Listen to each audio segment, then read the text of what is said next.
All right, so let's do an update. My man, I think it's Greg or Gregor, who's the author of the Social Security Calculator from SSA.tools, which I love. I love the calculator. He emailed me. Apparently, a bunch of you have emailed him asking about why they're not using the indexing. So I just want to read you his update to that. I think it's pretty interesting. Someone I take some, I don't want to say take issue like a negative thing. What's the word I'm looking for? I guess challenge would be the word I look for. His perspective on this. So let's go into this. Again, this is not to demean him or debase. I don't even know what the word I'm looking for. I just see it differently from his perspective. But let's dive into his what he had written here, and I'll put a link in the show notes because he did this right here. Why use the current year's indexing factors for someone younger than 62? So if you remember what I said. The Social Security, if you might hear music, my oldest is home from Georgia Tech, so she's downstairs. We just got a treadmill installed for Christmas, and she's downstairs working out. That's my weight room, and we got a treadmill down there now. So anyway, that's what you're hearing, all this music. I'm sure we'll hear the Pogues shortly. Hopefully YouTube doesn't demonetize that. All right. Oh, that's what I was going to say. So remember, when you're looking at Social Security and you're estimating for future benefits, they're looking at two things. They're looking at your date of birth first and foremost, because that gives you your earliest year of eligibility. So I was born in 1970, excuse me. My earliest year of eligibility is in 2032, because that's when I turned 62, which is 12 short years away from now. Crazy. Crazy. I still feel like I'm freaking 15. Anyway, now what happens is they take that earliest year of eligibility and they will use your average wage indexing of every single year you had until you hit the age of 60. All right, so the age of when I hit in 2030, they're using the average wage indexes. And then they're going to use cost of living adjustments once you hit 60. But anyway, so the earliest year of eligibility is 62. When I'm 2032 years old. They take the 2 years previous to that when I'm 60, and that is all indexed based on an AWI, average wage index, which is actually different than a cost of living adjustment. It's actually a little bit higher if you look historically. Then once you hit 6, they use the COLAs, right? So that's it. But anyway, that's what happens, how they figure this stuff out. Unfortunately, a lot of people don't know that, and so they look at Social Security, they say my average wage index stops today, as if I'm my earliest year of eligibility today. And this is what my man Greg's doing. I don't think it's the right way to do it. But I get what he's saying, so we're going to hear his explanation here. And again, I'm not calling him out on this. I'm just saying it's an interesting take. I challenge this to some degree. All right. So yesterday, Josh Scanlon, that's me, posted a video discussing the Social Security Tools Calculator.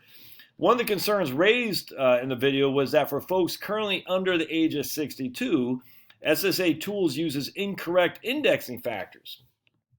An example, the user was born in 1970 and thus is 50 in 2020. The indexing factors for a 1970-year-old will be determined by 1932, like I just said, at the age the recipient turns 62. Social Security.tools makes all of its calculations using index factors for someone turning 62 in 2021, which seems to be initially incorrect. Well, it is incorrect. I mean, it is. I see its justification. I don't like it. And what I mean, I will share with you in a second. Social Security.tools uses the latest current indexing factors rather than future estimated values so that all the numbers presented in the report are in today's dollars. Another way to think of this is that the values are adjusted for future inflation. If you estimate an indexing factor for 2032 while the current year is 2020, the report will present the benefits in inflated $2,032 a month. That's what I think is what we're trying to solve here. Which can give an extra rosy interpretation of one's benefits. So, see, I get what he's saying. He's saying, look, if you show it in 2032 numbers, it's going to show you your benefit instead of being $2,000 a month or $3,000 a month, just simply because of average wage indexing. So his thought process would be extra rosy when, in fact, your expenses are in 2020 numbers. So let's just say for simplicity, I have $2,000 a month in expenses today, And today I have $2,000 a month of Social Security. Thus, looking at those, they offset each other. All right, so there's 2,000 going out, 2,000 coming in. Good. However, if I use my numbers, the indexing numbers for real numbers, my Social Security benefit would be $3,000 a month coming in. But Greg thinks I'm still going to be using $2,000 a month going out. And so that's where he thinks the difference is, that people are going to be looking at income coming in with inflated numbers, but expenses going out in today's numbers. And I completely disagree with that. I don't think that's true at all. I think most people intuitively understand that expenses are inflated, but they don't understand Social Security is inflated as well. And I'm just telling you, I know this for a fact because I see people all the time. Well, if I invested $400 a month in my own account without Social Security, adjusted for 7% a year, I'd have $5,000 a month in income when I'm 65. And Social Security, my statement says I'm only getting $2,000 a month. So Social Security sucks, man. They suck. They're stealing. They're giving to illegal immigrants. And you're like, but that's not true. That's not true. The $2,000 a month your Social Security statement says is for today. It's not inflated, which drives me crazy about Social Security. That's why I have 2 videos, not 1, but 2, saying how your Social Security statement is wrong, which is good. It's good because it's understating itself. It drives me up the wall. Greg thinks it's the exact opposite. He thinks, and again, I'm not challenging him. I'm just saying from my perspective, it's different. He thinks you're going to look at Social Security index and you're going to say, oh my goodness, I've got $3,000 a month and I'm only spending $2,000 a month, and you're not going to make that. I don't think that's true at all. I think the actual opposite happens, that people know intuitively their inflated costs go up, but they see their Social Security statement, they don't, it's not intuitive that goes up. And the reason for that is simple, because Social Security statement says, this is your benefit when you hit your full retirement age. It literally states that. Thus, you would have to know, like I'm sharing with you now, that that is not adjusted with average wage indexing or cost of living adjustments. But let's keep reading, because I think it's important. I never understood TLDR. I'm not sure what, people say that, I always forget. Longer version. For the sake of illustration, let's consider a Social Security recipient named Alex in 1970 and the year, let's just say 2020. After he enters the Social Security earnings record into Social Security tools, it displays a table that looks like this. You can tell Greg's young because now they no longer use the male default. It's always female. I find it funny because I don't know how old Greg is, but you'd always tell somebody's young because they always default to using the female, whatever it is, pronoun instead of the male, to get right with current vernacular. And I say, well, that's discriminatory against men. I get it. Women say, you shouldn't use a male. You should use we should split it. Well, I never see the man anymore. It's always a her. So I always say he. You know why? Because I'm an old, fudgy, whatever, fuddy-duddy white guy. And I get off my yard. All right, so here's old Alex. He's born in 1970, and here's the indexing numbers on SSA.tool. You see the indexing amount, the multiplier, 3.35 for 1984. Now, it's just not true. If we actually go to the real indexing amounts, you see it's 5.08 for 1984, which is the actual truthful one. Now, what Greg says, if we keep going down, he says the SA is a factor of 3.35. Well, the SSA is actually showing a 52% increase in that. Why? Well, because of year of eligibility, as we just talked about. I'm not going to get into that. So if Alex enters 2021 as a year of eligibility, he will get the exact same numbers that Social Security Tools.uses. Social Security SSA.tools.uses a 3.35. But I'm not saying it's misleading. It's just it's underwhelming for reality. The problem is that until 2032, we don't know what these values will be. 100% agree with that. You don't know what inflation is going to be. I completely agree. So that's what Greg's saying. Look, we don't know what inflation is going to be between now and 2032. So let's just go with the knowns that we have here. And the knowns are, we know what the cost of buy a freaking amplified Bible is today. We know what that cost is. We know what your benefit is today. We know what that benefit is. So let's compare the two. The problem is no one looks at it like that. No one's taking their Social Security benefit right now who is born in 1970. They're not. They're just, the whole point is I'm trying to get a gauge to help people realize what happens if you work a couple more years in your crappy old job. Is it going to do much for you? And the answer is no, it's not. Most likely. I mean, for the vast majority of us, it won't. If you haven't worked that many years, yeah, it could. But the most of us, it won't. But the reason that we want to look at for future numbers, because most people are looking at when I hit 62 or hit 67 or hit 65, what is my income coming in and what's my outflow going out at that point? It's not today. It's just not, because I'm not getting Social Security today. It's irrelevant today. I'm just not getting it right now. It doesn't matter.